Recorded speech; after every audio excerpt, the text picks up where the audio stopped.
Pollution de l'air, de l'eau, nuisances sonores ou encore destruction de la biodiversité sont entre autres quelques conséquences liées à la dégradation de l'environnement. Des conséquences qui découlent de l'activité humaine et portant souvent atteinte à la santé humaine. Au Togo, malgré les efforts des autorités à combattre le phénomène, beaucoup reste encore à faire. C'est donc dans le but d'apporter sa contribution aux multiples actions déjà entreprises par le gouvernement en vue de lutter contre la dégradation de l'environnement que l'association Coude à Coude pour le développement au féminin CCDF a initié cette formation en production de pépinières à l'endroit des femmes. Le thème retenu à l'occasion de cette formation est « Les femmes s'engagent pour des villes vertes ». Le projet vise à outiller les femmes dans la recherche et l'adoption de solutions idoines devant aboutir à la protection de l'environnement et à la lutte contre les changements climatiques. Elle consiste dans un premier temps à sensibiliser les femmes sur les changements climatiques, la protection de l'écosystème. Il s'agit de produire des pépinières de plusieurs types.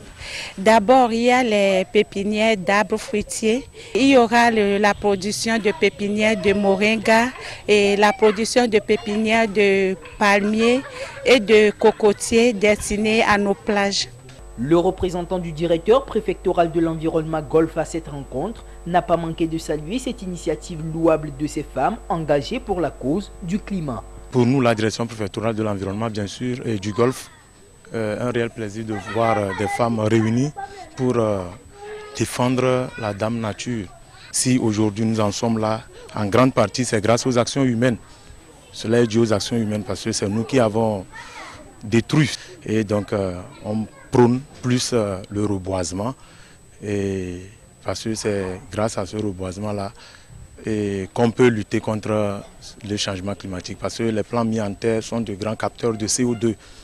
Alors que la plupart des activités humaines dégagent du CO2, non seulement du CO2, d'autres gaz à effet de serre qui détruisent la couche d'ozone. Durant donc 2 jours, ces femmes seront formées dans différents modules. Nous allons parler de où s'approvisionner des graines et les sachets de culture qu'il faut, comment préparer les terreaux, comment les remplir, comment les disposer, quelle quantité d'eau il faut pour chaque plant, comment les ranger, quel traitement phytosanitaire et fertilisation il faut pour assurer les suivis des plants-là jusqu'à la maturité. D'autres actions en faveur de la sauvegarde du climat sont envisagées par l'association dans les jours à venir.